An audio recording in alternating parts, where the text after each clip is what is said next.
안녕하세요. 결혼한 지 아직 1년이 안 되는 새 신부 30살 여자입니다. 요즘 세대의 사람들이 결혼을 늦게 하기도 하고 아예 안 하기도 하고 1인 가정도 많이 늘었잖아요. 그래서인지 저는 30살이 된 올해 결혼을 하면서 신부가 참 어리단 소리를 여기저기서 많이 들었습니다. 결혼을 한다고 했을 때 주변 지인들은 직장은 어쩌냐, 앞으로 일은 어쩌냐며 왜 그리 일찍 결혼하냐는 소리를 한마디씩 했고, 결혼을 하고 나니 사촌들이나 특히 남편 쪽 시가 어른들께서 참 어린 신부가 들어왔다며 저를 애마냥 대하셨어요. 정말 결혼이란 게 뭔지도 잘 모르고 그저 남편한테 홀라당 빠져서 결혼을 하고자 했을 때에는 이게 그저 좋은 소리인 줄 알았습니다. 30이라고 해서 나이가 먹을 만큼 먹은 다 큰 어른인 줄 알았는데 절 여전히 할 수 있는 것이 많고 꿈도 꿀 수 있는 어린 사람으로 봐주는 주변 사람들과 어른들 앞에서 괜히 오랜만에 예쁨 받을 수 있는 어린애가 되어버린 것 같아서 내심 즐거웠었거든요. 남편이랑 나이 차이가 5살이 나기도 했고 그래서 더욱 제가 남편에 비해 어려 보여 어린 신부 같은 이미지를 풍기는가 싶어서 괜히 어깨가 들썩이기도 했어요. 철딱서니가 없었던 것이죠. 그런데 결혼을 하고 나니 이건 완전 칭찬이 아니라 욕이자 암묵적인 경고였더라고요. 어리니까 철없이 보이고 어리니까 막대하고 막 부려도 되는 연약한 존재일 것이란 사람들의 시선에서 비롯된 말이었던 것입니다. 저는 이걸 결혼을 하자마자 바로 눈치채 버렸어요. 결혼 전에는 전혀 생각지도 못했었는데 말입니다. 저를 마냥 예뻐 죽겠는 막내딸처럼 대해주시던 시어머님은 결혼 전부터 저를 아가라고 불러주시며 참 다정하게 챙겨주셨어요. 제가 그닥 살가운 성격이 아니었던지라 다른 여자들처럼 살랑살랑 애교를 부리며 다가가 드리진 못했었지만 나름 갖춰야 할 예의를 다 갖추며 남편을 생각해서라도 진심으로 대해드리려고 노력을 했죠. 저한테는 한없이 어린아이라 딸 하나가 진짜 생겨버린 것 같다며 자기 집으로 얼른 호접해서 새로 들어오란 농담을 건네실 정도로 저를 가족처럼 생각해 주셨고요. 결혼식 올리던 날에도 남편과 함께 손 꼭 잡고서 하객들 인사드리고 있을 때 찾아오셔서는 울먹거리며 제게 우리 집 사람이 된 걸 환영한다고 깊은 포옹을 해주기도 하셨어요. 그 바람에 제 주변에 있던 저희 부모님이나 친구들까지 모두 세상에서 가장 착하고 좋은 시어머니를 만났다며 보기 좋아했고요. 하지만 정작 결혼을 하고 보니 시어머니를 감싸고 있던 투명한 껍질들이 모조리 벗겨진 것 같았어요. 사람들의 눈치를 살살 보면서 저를 껴안아 주시던 그 시어머니의 모습이 살짝 부담스러웠는데 제 생각이 맞았더라고요. 결혼식 날 그 포옹은 단지 사람들에게 잘 보이고 싶어 했던 시어머니의 쇼였을 뿐이고 실상은 우리가 아는 막장 드라마 속의 시어머니와 다를 것이 없었습니다. 아니 오히려 더 심하셨죠. 남들의 눈치와 시선을 얼마나 신경을 쓰시는지 시어머니께서는 늘 남의 입에 오르락 내리락 하는 것을 반기거나 욕하시며 그에 따라 기분이 좌지우지 되곤 하셨어요. 저희 부부가 처음 3달 동안은 저희 친정에서 잠시 처가살이를 했습니다.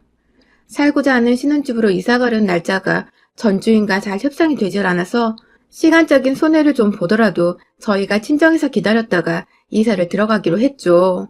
그 집이 참 시중보다 저렴하기도 했었고 무엇보다 저희 2사람의 직장에 가깝고 또 인근 주변에 유명한 거리도 있어서 저희 같은 젊은 부부의 생활 반경에 아주 적합한 것들로 가득 찬 곳이었거든요.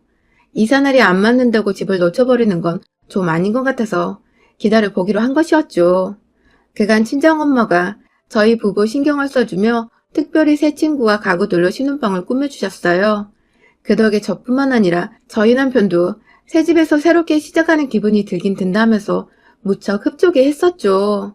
어차피 하루 종일 바쁘게 밖에서 일하며 시간을 보내다가 저녁이 되어서야 집에 들어오는 거였어서 딱히 저희 부모님을 불편해 하지도 않았고 저한테 남동생이 하나 있는데 연애 때부터 워낙 제 남동생과 함께 농구도 하고 맥주도 마시며 호용호제하던 사이였던지라 집에서 편하게 TV 보고 술 마시며 오히려 더 즐거워했습니다.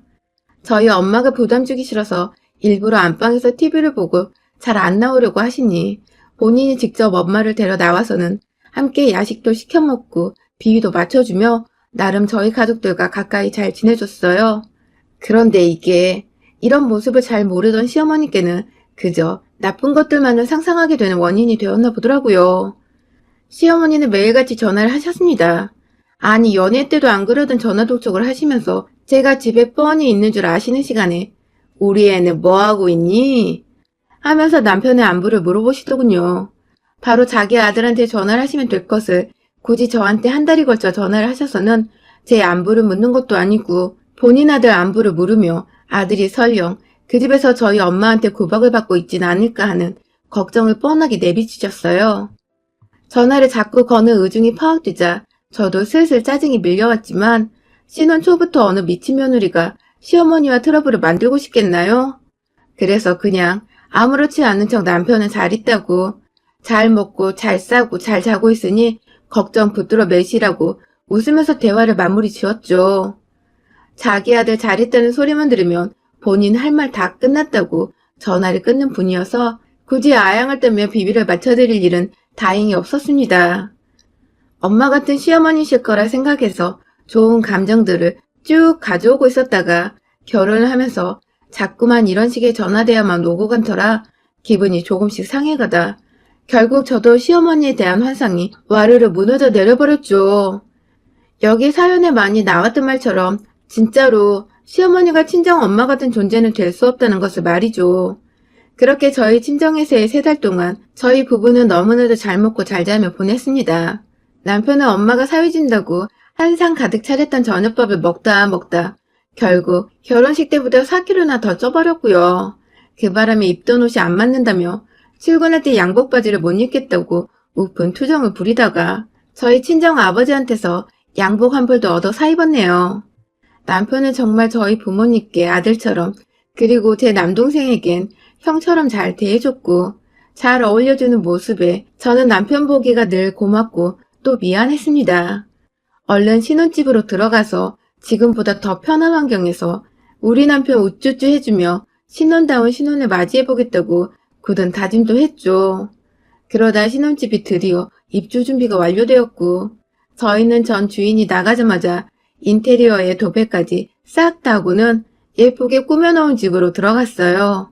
이삿날은 저희 부부가 모두 월차를 냈고 친정 부모님께서도 찾아오셔서 마무리 집 청소까지 싹 도와주셨고요.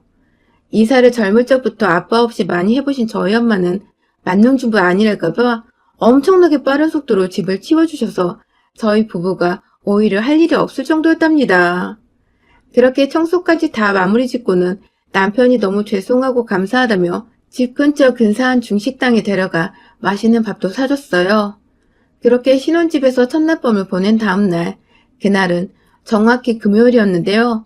아침부터 시어머니가 저희 신혼집으로 찾아오셨습니다.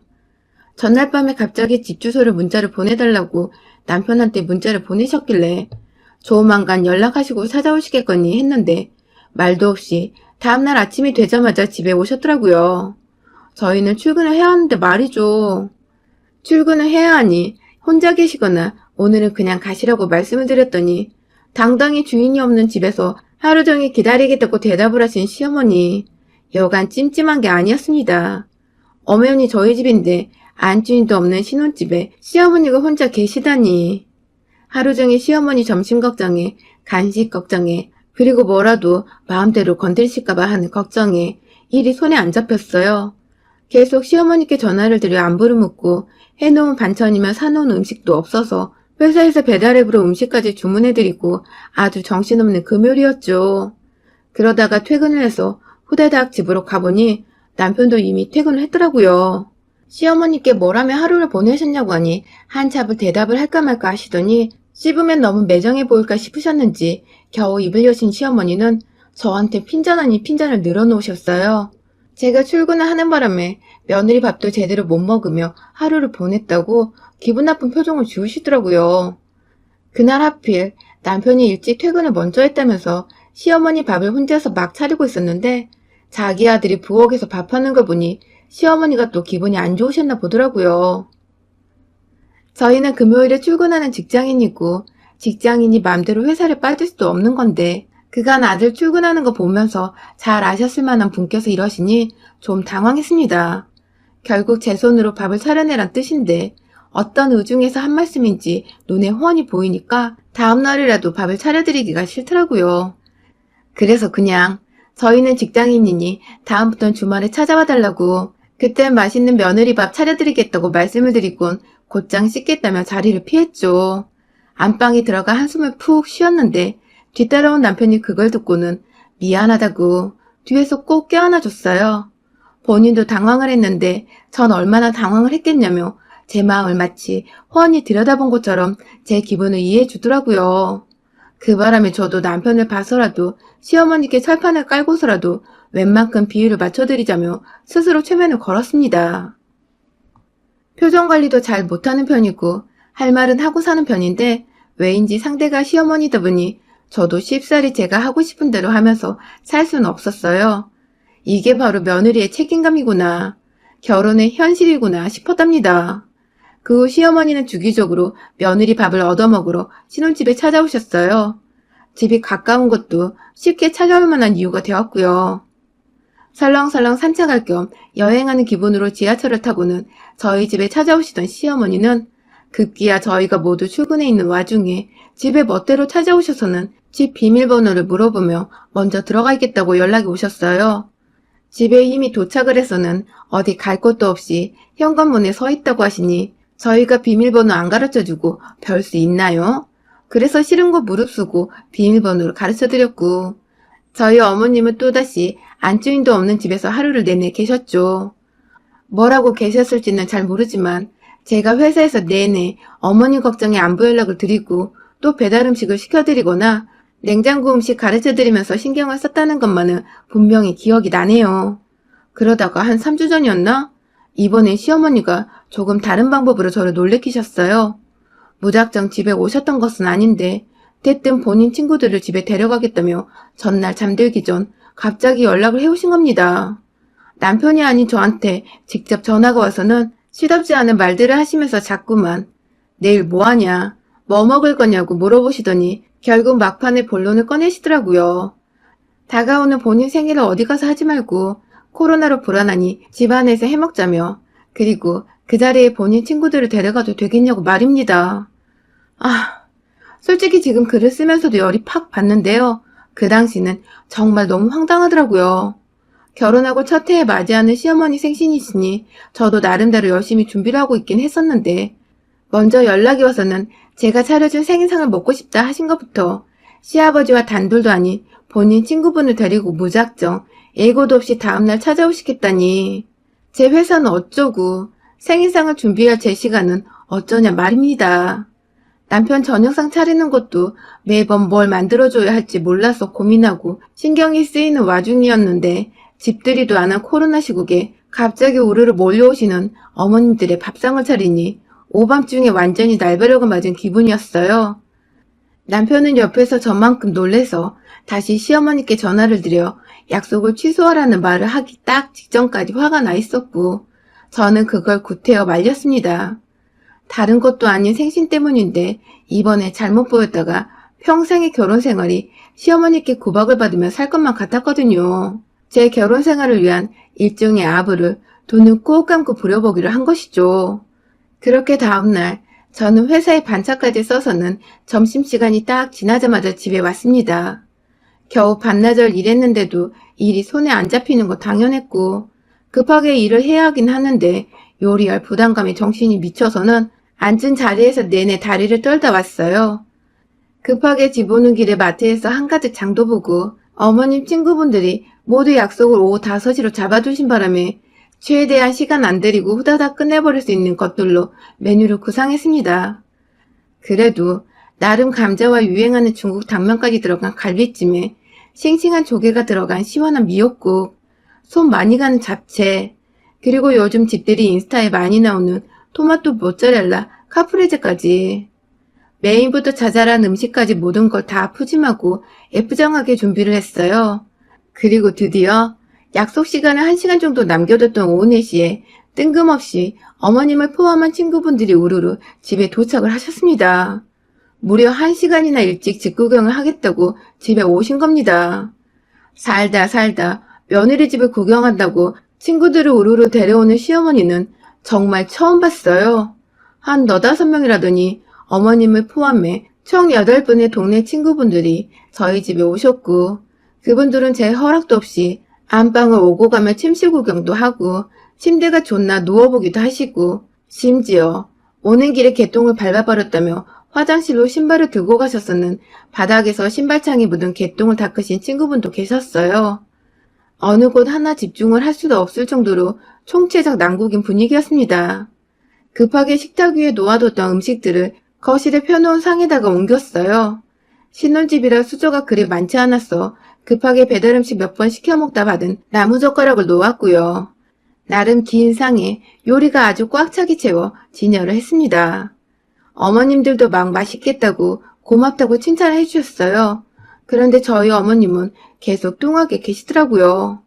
뭐가 내심 마음에 안 드는 눈치였어요. 혹시 생일상인데 생일 케이크가 없어서 그런가 싶어서 자리를 억지로 만들어 케이크까지 딱 올려다 놨는데 그래도 계속 표정이 뚱해 있으셨죠.